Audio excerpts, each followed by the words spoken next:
morning. So our lesson for today is using equations to solve problems. So in this lesson, we will be doing two things. First, we are going to write an equation for the given word problem.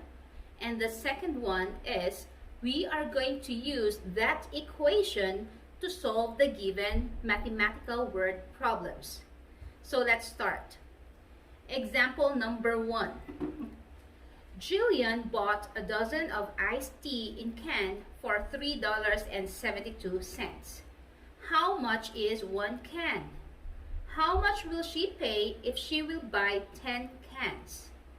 So for this given word problem, the first step is you have to write the given ratio.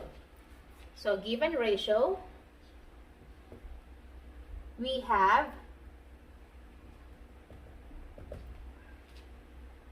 $3.72 for 12 cans.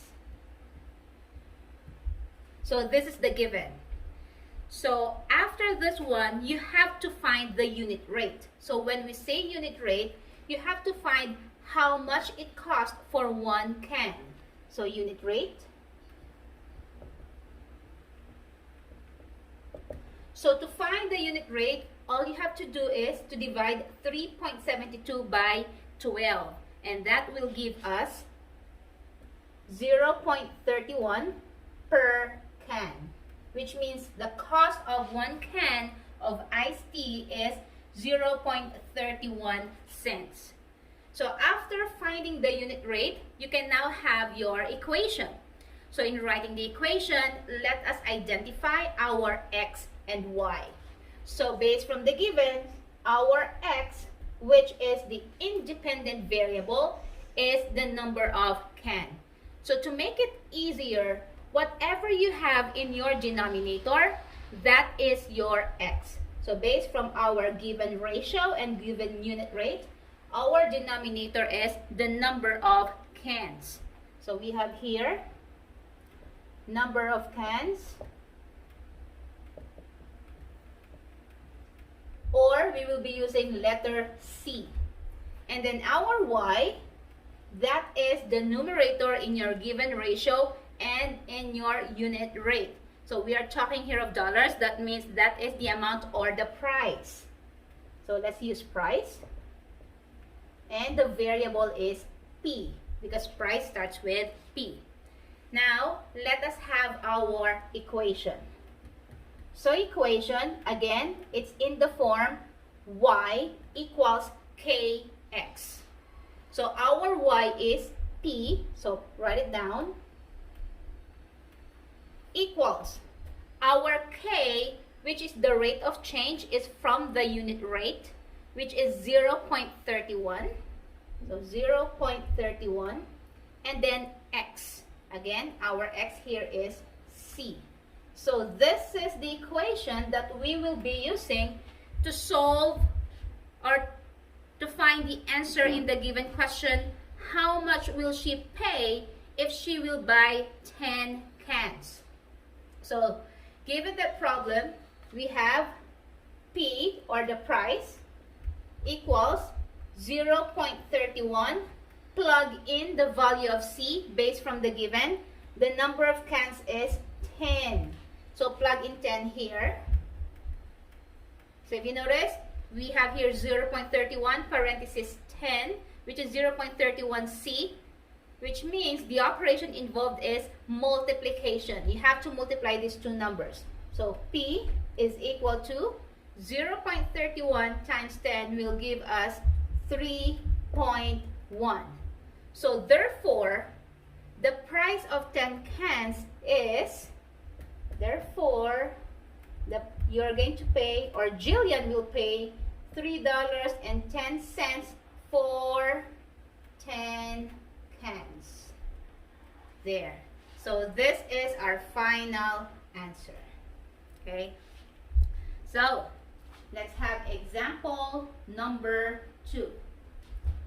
Example number 2, this is the problem. Loy rode his hoverboard at a constant speed. he rode 1 mile in 5 minutes. How far can he go in 30 minutes? And then, how long will it take him to travel 10 miles? So based from the given problem, we are asked of two things. The first one is the distance. In 30 minutes, how many miles is that? And the second one is the time. How many minutes in 10 miles? So let's have it one by one. Again, first step, let's write down the ratio. So if you noticed, the given ratio is already the unit rate.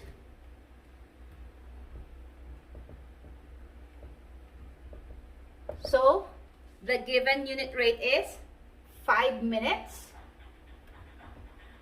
in 1 mile. How did I know that it is already the unit rate? Because it says here 1 mile. The second number is already 1. So this is already your unit rate. You don't have to solve for that. It's already given. And then, after writing down your unit rate, let us have our equation. So to write the equation, we have to identify what is our x and what is our y. Again, looking at the unit rate, what do we have in the denominator? It says mile. So therefore, our x is the distance. Distance in miles. So we will be using letter D to represent our x. And then y is the number on top, or the quantity on top. So this is minutes, 5 minutes. Therefore, we are talking about the time. And this is in minutes. So we will be using letter T. So, therefore, our equation is in the form y equals kx. So our y is t equals k. Our k is 5 taken from the unit rate. And then x. Our x based from the given is d. So our equation, for example, number 2 is time equals 5d. So this is what we will be using to answer the two questions that we have in the given problem. So first question, how far can he go in 30 minutes? So the given is time, which is 30 minutes. So solving for this, let us use the equation t equals 5d. So plug in the value of t. The given is time, which is 30 minutes. So we have here 30 equals 5d. Now, since we are solving for d, we have to remove 5 here. And to remove number 5, we will divide both sides by 5 so that 5 on top and 5 at the bottom will be cancelled out. And what is left is just d, or the distance, which is what we are solving for. So 30 divided by 5 is 6. So therefore, Loy will be able to travel 6 miles in 30 minutes. So this is 6 miles in 30 minutes. Okay, so this is the first answer for this given problem. We have a follow-up question, which is, how long will it take him to travel 10 miles? So this time, we will be solving for the time. So I will just erase this, because we will still be using the same equation in solving for the time. So how is it? Again, the given is distance, which is 10 miles. So this time we are solving for the time. So using the equation T equals 5D, plug in the value of D, which is 10. So we have T equals 5 times D, which is 10. So T is equal to 5 times 10 is 50. So therefore, it will take 50 minutes for him to travel in 10 miles. So this is our second final answer. So that's it.